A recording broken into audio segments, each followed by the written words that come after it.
네, 최경영의 최강시사 경제합시다. 월요일은 명쾌한 경제 이야기 해보고 있습니다. 오늘도 박정호 명지대학교 특임교수 나와 계십니다. 안녕하세요. 예, 안녕하세요. 예, 물가 이야기 좀 해보겠습니다. 예. 물가, 소비자 물가가 13년 9개월 만에 13년 9개월이면은 언제죠? 이게 2008년인가? 그런 예. 29년 뭐 그 정도 될 것 같은데. 예.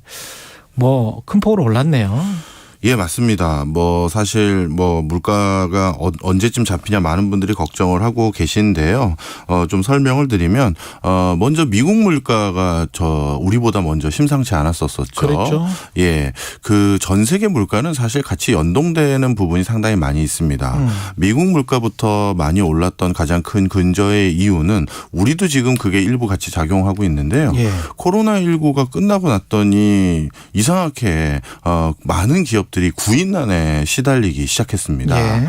그 이유는 잠깐 이제 재택근무하거나 임시 휴직을 하셨던 많은 분들이 원대 복귀를 안 한 게 하나 있었고요. 예. 그런 과정에서 보복 소비 등으로 인해서 갑자기 소비는 늘어나는데 생산이나 서비스 제공에 어려움을 느꼈던 많은 기업들이 사람을 못 구하니 거기 사람을 구하기 위한 방법으로 인건비를 상승을 시켰죠. 예. 그것도 하나 물가 상승의 유발 요인으로 분명히 작용을 하죠. 그다음 두 번째는 그렇게 인건비가 상승했음에도 불구하고 물건이 보복 소비 등으로 예년보다 더 많이 팔리면 굳이 개별 물건의 가격 단가를 올릴 필요는 없었는데 그렇죠. 문제는 이제 그 공급난 대란으로 인해서 그렇죠. 사람들은 사겠다고 하는데 원활하게 공급을 하지 못하니 기업 입장에서는 매출이 덜 오르는 것이고 그런 과정에서 여러 가지 비용 전가를 위해서 물가를 일부 그때부터 올리기 시작했었습니다. 예. 그리고 사람들이 사겠다는데 공급이 안 되면 당연히 기업 입장에서 하나하나 비싸게 팔 수 있는 거니까요. 그렇죠. 그렇죠. 자, 그렇게 시작됐다가 이제 올해부터 달라진 거는 러시아 우크라이나 사태 때문에 기초 원자재랑 그다음에 국제 원유 가격에 대한 우려가 있는데요. 2월 24일에 전쟁이 시작됐습니다. 맞습니다. 예. 근데 여기서부터 우리가 좀 더 명확하게 보셔야 되는데 지금 원유 가격과 곡물 가격은 우리가 생각하기에는 뭐 오펙이라든가 그렇죠. 세계 메이저 곡물 회사들이 좌지우지한다라고 생각하시면 반은 맞고 반은 틀린 거예요.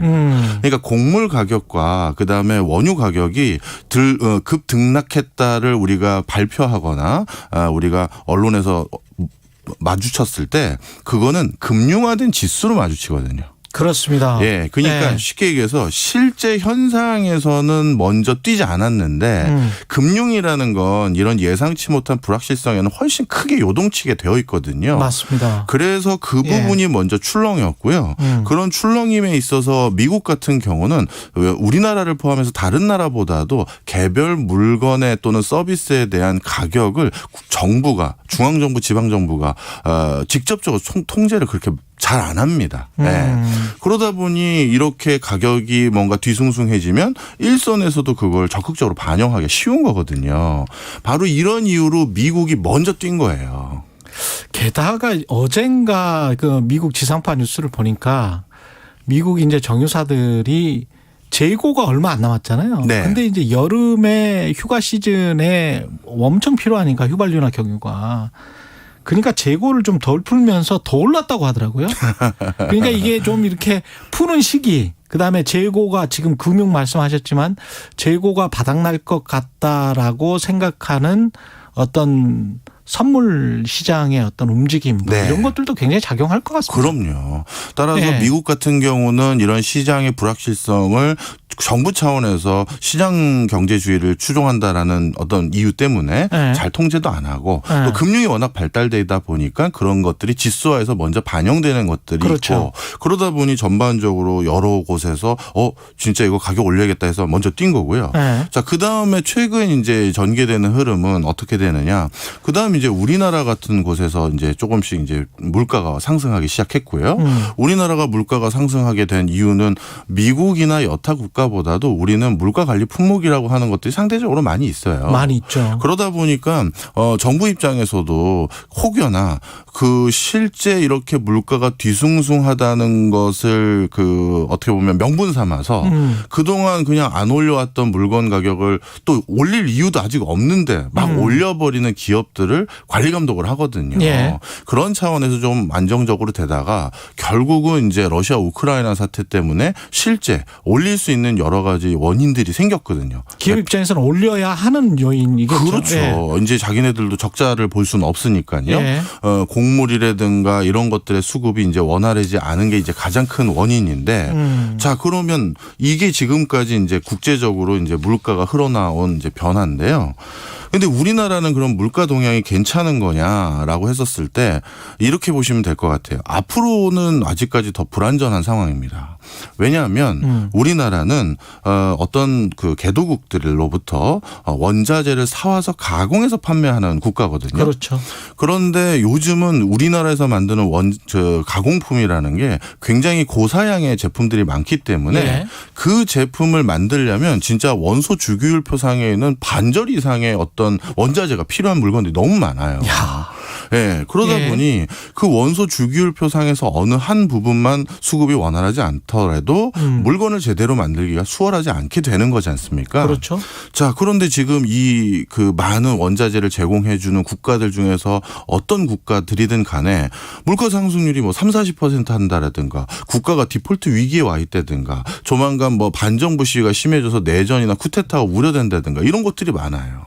그러면 그런 것들은 생산 라인이 원활하게 가동되지 않거나 또 한 가지는 물가가 그렇게 기록적으로 오르면 그 나라에 있는 기업주들도 종업원들 인건비 올려줘야 되거든요. 그렇죠. 당연히 그런 거 올라갈 때 그런 것들이 다시 가격이 전가될 수 있는 요소들이고 예. 그러면 공급도 원활해지지 않을 뿐만 아니라 가격도 올라가는 일들이 지금 개도국에서 먼저 전개되고 있으니 이런 건 당연히 우리나라에도 직접적으로 영향을 미칠 요인으로 이제 더 작용하기 시작한 거죠. 그 개도국이라고 말씀하시는 부분은 자원부국이면서 개도국이라는 거잖아요. 네. 예. 그리고 농업대국이거나. 농업대국이구나.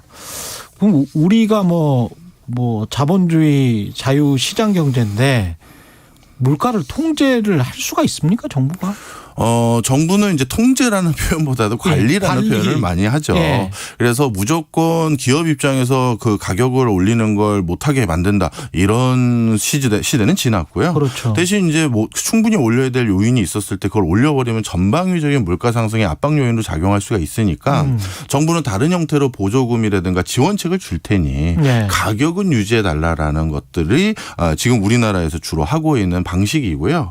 그다음 또 한 가지는 분명 이런 상황이 전개되면 소비자들도 심리가 좀 바뀌어요. 네. 마트에 갔는데 가격이 오르면 그냥 수용성이 높아지는 거죠. 그렇죠, 그렇죠. 그러다 보니까 가격을 그냥 올리겠다라는 어떤 회사들 이유도 없이 그런 회사들이 생기는 것은 철저히 막겠다 이렇게 되는데 쉽지 않은 이유가 여러 가지 있어요. 이유가 특히 이제 뭐 국제 정치 경제 뭐 다 얽혀 있어서 외부 것도 그렇고요. 예. 또 내부적으로는 그동안 어떻게 보면 여러 가지 이유로 눌러왔던 공공요금들. 이제 이게 공기업의 적자가 정말 누적되어 있거든요. 예.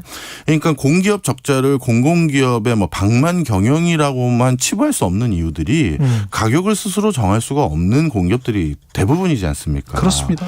그러더니 전기, 가스, 교통 관련한 요금들에 대해서 실질적으로 인상을 못 해줄 경우 이 적자가 이제 조 단위가 넘는 회사들이 대부분이기 때문에 예. 여기에 대해서도 어떤 실질 상황을 반영을 일부 해야 될 수밖에 없고 이런 공급요금 인상은 전방위적인 또 물가 상승으로 또 이어지죠.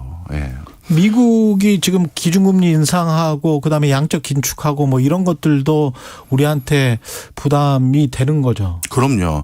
미국 입장에서는 양적 긴축을 하거나 그랬을 때 조금 물가를 잡는데 우리보다 더 유리한 점이 좀 있습니다. 왜냐하면 달러 가치가 올라가기 때문에 그렇죠. 외국에서 미국도 상당히 많은 것들을 수입에 의존하는 국가 중에 하나인데 그런 과정에서 달러 가치 올라간다는 건 당연히 물가를 잡는 데는 충분한 기회 요인이 되고요. 예. 또 또 최근 미국의 물가가 지난 3월 달에 피크를 찍고 최근에는 0.1%포인트씩 조금씩 하락하고 있는데 이게 미국이 진짜 이제 물가를 잡았다. 아직까지 그렇게 얘기하기 힘들어요. 그런데 그럼 0.1%포인트는 왜 낮아진 거냐 했었을 때 이 고강도 양적 긴축과 그다음에 금리 인상에 대한 여러 예고들이 어떻게 보면 민간 수요를 좀 줄여버린 거예요. 수요가 주니까 물가가 어느 정도 잡히는 데는 조금은 도움이 될 수 있는 여지는 있는 것이죠. 예. 그렇지만 이게 뭐 그렇다고 잡았다고 단정 짓기는 어렵고요. 네. 그렇죠. 근데 이제 물가를 잡으려고 했는데 경기마저 잡아버렸다. 이러면 또 이게 골치 아픈 거 아닙니까? 예. 여태까지 전 세계적으로 지금이 그 수준은 아니지만 우리가 막으려고 하는 두 자릿수 때 물가 상승률이 전 세계적으로 전개됐던 오일 쇼크 때 그때가 우리가 물가를 잡기 위해서 모든 학자들이나 정책 당국들이 고민했던 시기인데요.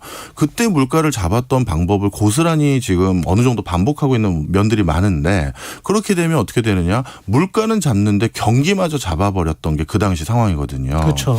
그래서 물가 잡음과 동시에 고강도 구조 조정들이 각 국가에 연이어서 터졌고요. 이거는 그렇지 않아도 지금 우리나라도 뭐 한계 기업이라고 불려야 될지 아니면 소상공인들의 기업 대출들이 너무 늘어나고 있고 단기간에 급증하고 있는 상황에서 물가 잡겠다고 경기마저도 잡아버리면 이거 굉장한 또 후폭풍이 일어날 수도 있습니다. 대처를 어떻게 해야 되나요? 정말 이제 안타까운 건데 이제 전 세계적으로 이 원흉들의 화살을 모두 러시아 우크라이나 돌리고 있어요. 전쟁 좀 그만했으면 좋겠습니다. 진짜. 그래서 마크롱 대통령이 벌써 슬쩍 그런 얘기를 했었죠. 러시아에게 그 굴욕감을 주는 행위를 우크라이나에 해서는 안 된다. 그렇죠. 이런 목소리들이 이제 여기저기서 나올 겁니다. 특히 러시아랑 우크라이나는 북아프리카라든가 중동 지역의 곡물을 가장 대표적으로 그쪽에 공급을 많이 하고 있었던 공급처였거든요. 거기에서 그래서 먹을 게 없어가지고 그 사람들이 또 난민이 돼가지고 유럽으로 오더라고요. 맞습니다. 그러니까 유럽도 지금 전국이 혼란스러운 게 난민이 너무 많아요. 맞아요. 그리고 이제 진짜 아사 직전인 분들도 많이 계시고요. 이런 것들이 국제적으로 이번 전쟁에 대해서 분위기를 많이 바꿀 가능성이 있어 보여요. 그러다 보면 이제 우크라이나도 지금 어떻게 보면 본인들이 전쟁에서 버티고 있는 여러 가지 힘이 서방 세력으로부터의 도움인데 그런 것들에 대해서 서방 세력이 이제 회의적이거나 아니면 조금 수동적인 분위기로 바뀌면서 전쟁을 적당할 때 끝내라라는 명분들을 만약에 줄 경우 그러면 그렇게 될 가능성이 물가 등등의 이유로 많아지고 있고요. 그렇죠. 만약에 그렇게 해서 일부적으로 그런 것들이 해소가 된다라고 하면 적어도 휴전 정도로 해소가 돼서 곡물 수급만이라도 된다 하면 아까 말씀드린 것처럼 금융시장에서부터 벌써 가격은 반영이 되기 시작할 것이고 그러면 또 많은 것들이 바뀌어지죠.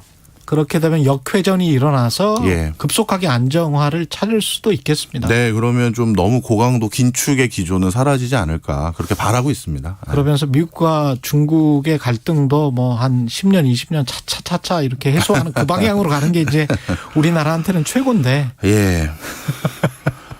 최근 또 그 중국도 그 중요한 요인이네요. 물가 상승을 이제 그동안 눌러왔던 가장 근원적인 전 세계의 힘은 중국이거든요. 그렇죠. 값싼 그 임대료 그다음에 인건비에서 생산하는 물건들이 전 세계에 공급된 것이 가장 큰 힘이었는데 최근 중국이 공급망에서 빠졌잖아요. 그렇죠. 미중 간의 갈등 그리고 이번에 코로나가 뒤늦게 터져서 그것도 전 세계 물가 상승의 압박 요인으로 분명히 작용하고 있습니다. 아이고. 참 경제는 좀 놔뒀으면 좋겠습니다. 박정호의 경제합시다. 명지대학교 박정호 특임 교수였습니다. 고맙습니다. 감사합니다. KBS 1라디오 최경영의 최강시사 듣고 계신 지금 시각 8시 44분으로 향하고 있습니다. 이 시각